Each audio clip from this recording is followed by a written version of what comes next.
Last lecture में हमने packages के बारे में स्टडी किया था कि पैकेजेस को हम कैसे यूज़ कर सकते हैं। अभी हम जावा बिल्ट इन पैकेजेस की बात करेंगे, वो पैकेजेस जो कि जावा प्रोग्रामिंग लैंग्वेज में हमारे पास अवेलेबल होते हैं, जिनको हम स्टैंडर्ड जावा एपीआई पैकेजेस भी कहते हैं। तो एपीआई का मतलब एप्लीकेशन प्रोग्रामिंग इंटरफेस है, जिसके अंदर बेसिकली जो है तो हम सिमिलर क्लासेस को जो है तो ग्रुप कर लेते हैं और हमारे पास जो है तो एक फैसिलिटी आती है कि हम उनको अपनी एप्लीकेशंस के अंदर यूज़ कर सकें। ठीक है, तो इसके लिए पैकेज को इंपोर्ट करने के लिए हम एक इंपोर्ट स्टेटमेंट लिखते हैं, जिसमें import Java dot I O dot file reader है जैसे। तो इसमें जावा डॉट आई ओ क्या है, एक पैकेज का नाम है और फाइल रीडर क्लास का नाम है। तो इस तरह हम अपने पैकेजेस को इंपोर्ट कर सकते हैं, जो जिस भी पैकेज को हम अपनी जिस भी पैकेजेस की क्लासेस को हम यूज़ करना चाहें।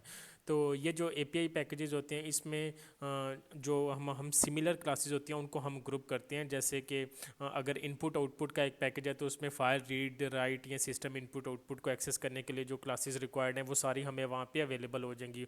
और Java API adds the power of Java, मतलब कि जावा एपीआई में हमारे पास जितनी भी जो फंडामेंटल या स्टैंडर्ड एपीआई पैकेजेस हैं वो सारे के सारे हमें अवेलेबल होते हैं, जो जावा टू स्टैंडर्ड एडिशन में मिल जाती हैं।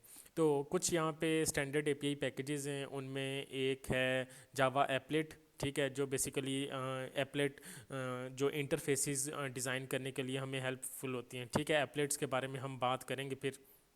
एम्पलेट्स बेसिकली हम इंबेड कर सकते हैं अपने वेब पेज में डायनामिक कंटेंट को एक्सेस करने के लिए। इसी तरह Java dot A W T का पैकेज है, जो इमेजेस ग्राफिक्स के लिए हम यूज़ करते हैं, इसकी भी हम बात करेंगे। फिर Java dot input output IO package है, इनपुट आउटपुट के लिए हम इसे यूज़ करते हैं। ठीक है, जब भी फाइल को रीड करना है, राइट करना है या इनपुट आउटपुट सिस्टम को एक्सेस करना है। इसी तरह लैंग पैकेज है, जिसमें फंडामेंटल जो कॉन्सेप्ट्स हैं, जो क्लासेस हैं, वो हमारे पास सारी अवेलेबल हैं जावा प्रोग्रामिंग लैंग्वेज की, वो हमें जावा डॉट लैंग पैकेज में मिलती हैं।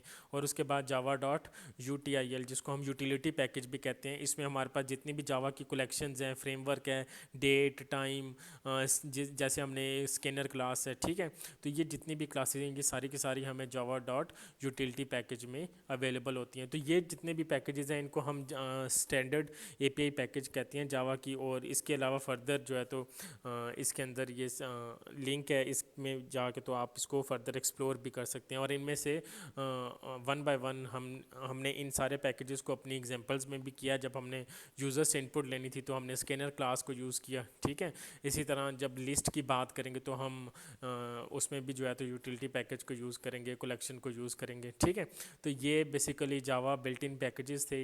एपीआई का मतलब होता है, API is also just like a package, लेकिन इसको हम एप्लीकेशन प्रोग्रामिंग इंटरफेस इसलिए कहते हैं कि हम इनको यूज़ करते हुए अपनी एप्लीकेशन के साथ इंटीग्रेट कर सकते हैं और उनको क्लासेस को एक्सेस कर सकते हैं। तो आई होप आपकी अंडरस्टैंडिंग इसकी बेहतर हुई होगी। अगर आपको कोई भी क्वेश्चन है तो आप लोग पूछ सकते हैं। Thank you.